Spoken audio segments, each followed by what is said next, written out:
We're out backpacking in Yosemite National Park, and we're gonna have an amazing time whether or not I get my period. We've backpacked from Mexico to Canada twice and a whole lot more, and I've learned that my period does not have to keep me off the trail. On this trip, I'll tell you about the feminine hygiene products I've tried and how to stay clean and healthy without running water. We'll get into period symptoms and management on the trail, and we even lucked out by bumping into a wilderness guide who shared her own methods. We'll also talk about special precautions in bear country, and I'll share my favorite feminine hygiene product for the trail, which is absolutely not the same as what I do at home. On my first walk from Mexico to Canada on the Pacific Crest Trail, I used tampons. I prefer tampons without applicators because there's less waste to pack out, but I couldn't find them at the gas station, so I got some cardboard applicators, but they're a lot smaller if you find it without the applicators. Bring 2 bags, one for the new tampons and one to put all my used tampon waste in. It's important to carry out all your tampon waste. Never try to bury it or burn it. Please remember to leave no trace. Let's keep the wilderness clean for everybody. I use hand sanitizer before and after changing a tampon. Pretty straightforward. At home, I prefer period panties, but I've never actually tried them out on the trail. You know, I don't want to bring 7 pairs for a whole cycle, and if I only bring 1 or 2, how do I keep them clean and dry? Yeah, I've never tried them. Let me know in the comments what menstrual products you've tried on the trail and what do you prefer. And later in this video, I'll let you know what's become my go-to period product when I'm out here. A period is more than just choosing which feminine hygiene product to use, though. It's also about managing symptoms when you're out here on the trail, like cramps, headaches, etc. So I'm going to tell you about some of my experiences from the trail and how I deal with symptoms when I'm out here. First, I just want to point out that at home, for me, my period symptoms are much worse than they are on the trail, actually. And I think there's a few reasons for this. I think the big one is stress. When I'm at home, I'm juggling my 9 to 5, backpacking, making videos, seeing friends, training for trail running events, so much stuff going on in everyday life. But when I get out here on the trail, that stress just melts away. The second reason is that exercise is scientifically proven to release endorphins that help boost your mood and act as natural painkillers. So I think that less stress and the exercise while I'm out here backpacking just really helps to lessen the intensity of my period symptoms. On my first walk from Mexico to Canada on the Pacific Crest Trail, my period actually was very light and non-existent at times. I think I just went from regular life of sitting behind a computer every day to being outside walking 20 miles a day for 4 months straight, and that just really made some changes in my body, and my period was much less. I had 0 period symptoms at all. Super easy for those 4 months on the trail to deal with my period. Fast forward a few years to my second walk from Mexico to Canada on the Continental Divide Trail, I did have period symptoms. Occasionally I would get some cramping or headaches, and my period was regular and there all the time. It wasn't ever super heavy like it is at home. But, you know, when I did have those days where I was cramping or had headaches, I just made sure to take it easy. Luckily, I have an amazingly supportive partner who is very patient with me and very willing to take breaks. So those days I just took some extra breaks, made sure to drink plenty of water, stay hydrated, and just taking it easy for a day or 2 when I was on my period. So we are breaking down the tent right now that we set up a couple hours ago because we're at 10,500 feet. And it turns out neither of us was conditioned for that. We started the morning at basically 0 elevation and it's hitting us. I got a headache. Renee's got a bad headache. It's not too far to go to lower elevation and feel a little better. So that's our plan. Let's go down. How you feeling? Just a bit of a headache. We're at 11,000 feet. We started this morning at about 0 feet. And yeah, that's hitting us both. It's hitting me too, but it definitely sometimes hits Renee harder. So something I've noticed is that elevation affects Renee's period. Right now we're at about 10,000 feet and we both get elevation sickness. We were feeling not so great last night. Man, it definitely hits her harder while she's on her period. And the time that really drove that point home the most, we were in Kings Canyon, not even on a backpacking trip, at 8,000 feet. And Renee, she got a little loopy. She was trying to make me drive her to an outhouse. It was just a camping trip. There was an outhouse. She said she wanted me to drive her there. It was 100 feet away. Drive me to that outhouse. And this was early in our camping days. So we drove down to lower elevation and went to a ranger station and mentioned like, hey, we were only at 8,500 feet. could that be elevation? And the ranger said, are you on your period? Like, he just knew. And that was affecting you because of combination of period and elevation. It was also really cold that day too. I was feeling very sick. I think I took off all my clothes because I was hot. I asked him. But it was cold out and she started taking off her clothes. I did drive her to the outhouse because I couldn't win that battle. I drove her 100 feet. And really lucky I had Tim with me, and he realized like we need to get down to lower elevation right away. So that was one possibility. We needed to change the situation right away. Yep. And we didn't know for sure that it was the elevation until we talked to the ranger. Yep. And it was elevation and period and cold. And I think that's the takeaway is that period can intensify your elevation sickness symptoms. So if you're on your period and going to high elevation, just go up slowly. And if you're feeling extra sick, take it easy or go down.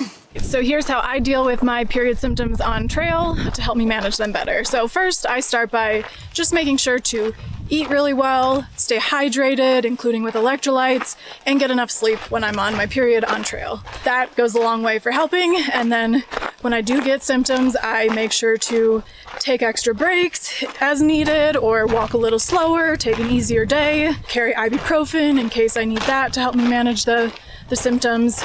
And if I'm going up to high elevation on my period and I haven't been up there in a while, I just make sure to take it nice and easy and go up there slower than normal, and if I need to, come back down. Totally unexpectedly, we bumped into a wilderness guide on this trip, so I took the opportunity to learn from her. We just bumped into Maddie, who is a guide taking people out on some backpacking trips. Maddie, how do you deal with your period on trail? I use a menstrual disc, which I think is really useful out here because then you don't have to carry out waste, because it is important to carry out all of your toilet paper and tampons and things like that, which can get bulky if you're out for a while. So I use a menstrual disc, which is really helpful. And then I just kind of clean it out on trail as best I can, away from water sources, obviously, so we're not polluting. And that's kind of the best way for me to kind of deal with it when I'm out here. Awesome. How about your period symptoms? Do you get heavy cramping, or just like, I know people ask a lot and are scared to go on trail because they have bad period symptoms. So what is your thoughts on that? Definitely. I am pretty lucky and I have fairly mild symptoms, but obviously as a guide, I carry a lot of like acetaminophen, ibuprofen, things like that. And that can be really helpful for people to manage. I lead a lot of like young women's trips, or like I have got 3 women with me right now. And so it's an important topic to talk about too, and kind of make sure that there isn't any stigma around it, because we don't want people to not come on our trips because of that, because they're worried, especially with like the young women 13 to 15, I feel like especially. So I try to talk about it a lot with my clients, that they can bring up symptoms and it doesn't present as something else, which is really scary as a guide. If you have like unknown stomach pain, I want to know that it's from like a period symptom and not from something else, because that can be really serious. So just like talking about it a lot. For myself, it's pretty mild. It's usually just ibuprofen and things like that. Awesome. Yeah. Okay, well, thank you so much. Absolutely. Do you have any social media or anything? I do, yeah. It's Feeling Sunny. And then I work for Lasting Adventures is the company that I work for. Awesome. Yeah. Thank you so much, and really nice to run into you. Yeah, you guys too. A lot of times our trips take us through bear country, including on this trip in Yosemite. Based on the comments we've seen, it seems like being in bear country on your period is scary for some people.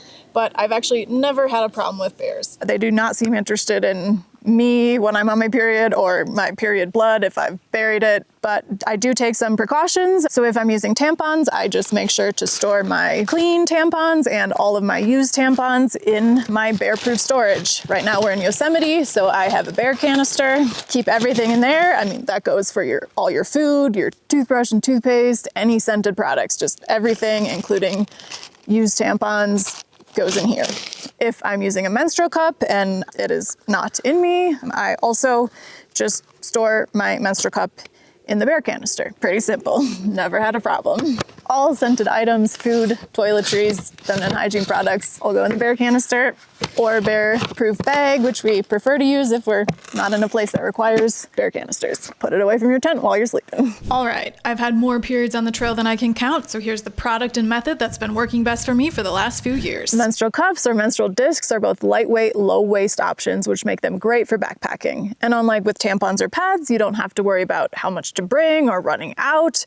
You just bring the one menstrual cup and you're good to go. My biggest concern before switching to a menstrual cup for the trail was staying clean to avoid infection. It turned out all the supplies I needed to stay clean were already in my backpack. On the trail, just like at home, I empty the cup 2 to 3 times a day. So let's get into how to do that to leave no trace and to stay clean.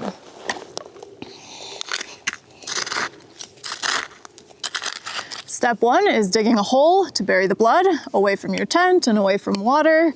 Remember to leave no trace while out here always. All right, stay clean. I always use hand sanitizer on my hands before and after. Take out your cup, dump the blood in the hole, and then before reinserting it, rinse it with clean, filtered water. Now you reinsert it, bury the blood, use some hand sanitizer again, and you're good to go. Menstrual cups are supposed to be sanitized at least at the end of your cycle, and a lot of our trips have lasted more than one cycle. So to do so, I just boil it in my cook pot for 5 minutes. Pretty simple. All of these supplies I've shown you, I already had in my backpack other than the menstrual cup. So when I first learned Renee was going to be sanitizing her cup in the same pot where we do our cooking, I was a little hesitant. But then I thought about it, and you know what? Where do I think she's sanitizing that thing at home? It's in one of our kitchen pots, and it never bothered me there, so why would it bother me here? Also, boiling sanitizes things. It's sanitizing the cup. It's also sanitizing the pot, so there's absolutely nothing wrong with it, and I'm honestly a little embarrassed that it ever gave me pause. We are sanitized. So I really prefer menstrual cups for backpacking. If you haven't tried one yet, I'd recommend giving it a try. It's just pretty easy and you don't have to think as much. You don't have to worry about carrying out the waste or how many tampons to bring, for example. And I've also never gotten any sort of infection. It's easier than you think to stay clean on a backpacking trip. So that's how I deal with my period on trail and some of the experiences I've had, and I hope that helps some of you. If you have any other questions, please feel free to put them in the comments down below and I will do my best to answer them. Also, if you haven't subscribed yet, please do. We have more videos and shorts on periods, pooping, peeing, hygiene in general in the wilderness, and just having fun out here. Thanks.